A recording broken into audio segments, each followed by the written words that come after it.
Hare Krishna. Reading from Bhagavad Gita as it is. Bhagavad Gita ki Jai, Srila Prabhupada ki Jai. Om Namo Bhagavate Vasudevaya. Reading from second chapter, contents of the Gita summary. Indriyani hi charatam yamano nuvidhiyate tadasya harati prajnanam vayurnavam ivambasi. As a strong wind sweeps away a boat on the water, even one of the roaming senses on which the mind focuses can carry away a man's intelligence. Purport: unless all the senses are engaged in the service of the Lord, even one of them engaged in sense gratification can deviate the devotee from the path of transcendental advancement. As mentioned in the life of Maharaj Ambarish, all of the senses must be engaged in Krishna consciousness, for this is the correct technique for controlling the mind. So, here the example is given as a boat on a stream with strong wind. The boat is going to sway here and there. Just like that, the senses are like that boat in a strong wind. The senses will go here and there, unless it is fixed in Krishna. The senses will always agitate you, and the senses will take away your intelligence. So the wise person will focus all his senses on Krishna, just like Maharaj Ambarish did. So the story of Maharaj Ambarish was said in the previous video, where Ambarish Maharaj was an ardent devotee of the Lord and he engaged all his senses in the service of Krishna. With his eyes he would look at the Lord's form. With his ears he would hear the glories of the Lord. He would hear Krishna Katha. With his mouth he will taste the prasadam of the Lord. He will sing the glory, sing the kirtan. With his hand he will sweep the floor of the temple, and so on. So with that we finish verse number 6. Tasmad yasya mahabaho nigrihitani sarvashah indriyanindriyathebhyas tasya prajna pratishtita. Therefore, O mighty armed, one whose senses are restrained from their objects is certainly of steady intelligence. Purport: by His Divine Grace, A.C. Bhaktivedanta Swami Srila Prabhupada ki Jai. One can curb the forces of sense gratification only by means of Krishna consciousness, or engaging all senses in the transcendental loving service of the Lord. As enemies are curbed by superior force, the senses can similarly be curbed not by any human endeavor, but only by keeping them engaged in the service of the Lord. One who has understood this, that only by Krishna consciousness is one really established in intelligence, and that one should practice this art under the guidance of a bona fide spiritual master, is called a sadhaka, or a suitable candidate for liberation. So this is verse number 68, which basically talks about the sthita pragya, a person of steady intelligence, restrains their sense organs by fixing them on Krishna, and not by any artificial methods or such as yoga, but by devotional method of fixing the sense organs on Krishna. So a person who is aspiring to be a sthita pragya has to practice Krishna consciousness. Verse number 69. Ya nisha sarva bhutanam tasyam jagrati samyami yasyam jagrati bhutani sanisha pashyato mune. What is night for all beings is a time of awakening for the self-controlled, and what is time of awakening for all beings is the night for the introspective sage. Purport: there are two classes of intelligent men. One is intelligent in the material activities for sense gratification, and the other is introspective and awake to the cultivation of self-realization. Activities of the introspective sage or thoughtful men are night for the person of materially absorbed. The materialistic person remains asleep in such a night due to their ignorance of self-realization. The introspective sage remains alert in the night of the materialistic men. The sage feels transcendental pleasure in the gradual advancement of spiritual culture, whereas the man in the materialistic activities, being asleep to self-realization, dreams of varieties of sense pleasure, feeling sometimes happy and sometimes distressed in a sleeping condition.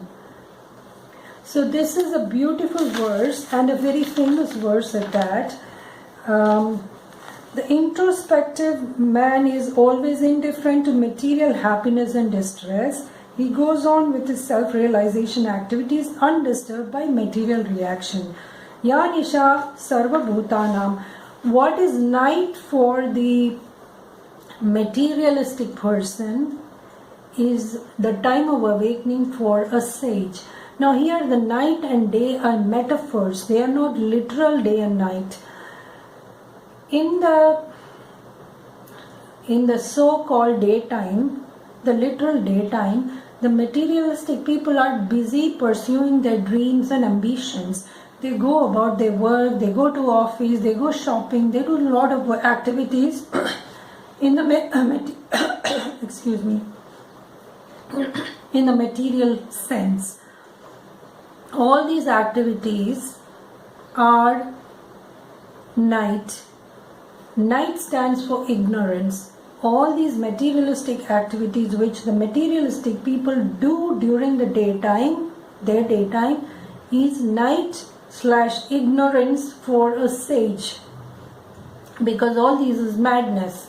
What we do in our world, blindly running a rat race, material ambitions, all that is madness, ignorance for a sage, for a self-realized person. So what is day for the materialistic person is night for the sage.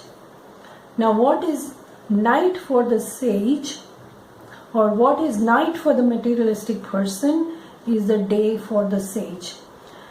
The sage is always introspective. He is contemplating on the Lord.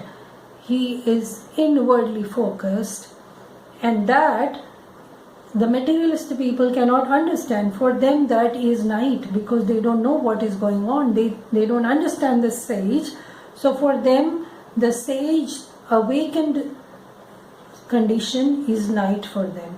So Sa Nisha Sarva Bhutanam Tasyam Jagrati Samyami Yasyam Jagrati Bhutani Sa Nisha Pashyato Muni. That was verse number 69. Moving on to verse number 70. Apuryamanam achala pratishtam samudramapa pravishanti yadvat tadvat kamayam pravishanti sarve sashanti mapnoti nakamakami. A person who is not disturbed by the incessant flow of desires that enter like rivers into the ocean, which is ever being filled but is always still, can alone achieve peace, and not the man who strives to satisfy such desires. Purport. Although the vast ocean is always filled with water, it is always, especially during the rainy season, being filled with much more water, but the ocean remains the same, steady. It is not agitated, nor does it cross beyond the limit of its brink. That is also true of a person fixed in Krishna consciousness. As long as one has the material body, the demands of the body for sense gratification will continue. The devotee, however, is not disturbed by such desires because of his fullness. A Krishna conscious man is not in need of anything. because the Lord fulfills all his material necessities. Therefore, he is like an ocean, always full in himself.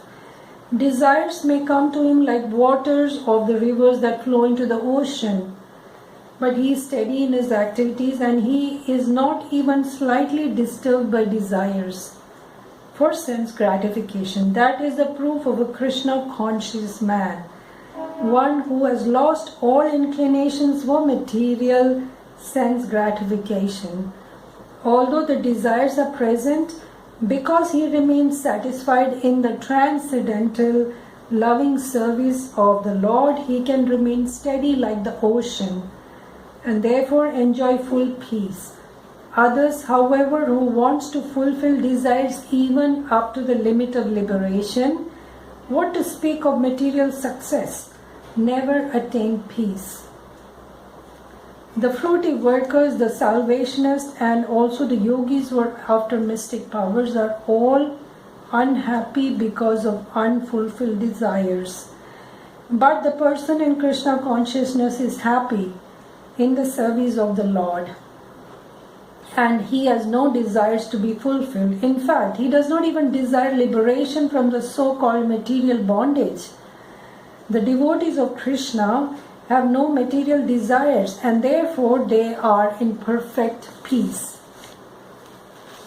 So a Sthita Pragya, a person whose senses are in control, Sthita Pragya, a liberated soul, is unagitated by desires. And the example is given of an ocean. How much ever water enters the ocean, how much ever rivers enter it, even rainy season, the ocean remains as it is. It does not overflow its banks, its brink. A Sthita Pragya person is like the ocean. Whatever happened, the senses will do its job. The senses' job is to distract us. But a Krishna conscious person is not distracted by the incessant flow of the desires. While the other people, the fruity workers, the karmis, the yogis, the so-called salvationists, people who want liberation, who want to enter into the Brahma Jyoti, who want to dissolve into the Brahma Jyoti, who want to attain nirvana, all these people, they still have material desires. They have tried to control it artificially, but that seed of the desire remains, and therefore they cannot be completely at peace. So with that I will stop today's video. Hope that you've understood something. Thank you for watching. See you next time. Till then, Hare Krishna. Bhagavad Gita ki jai. Srila Prabhupada ki jai.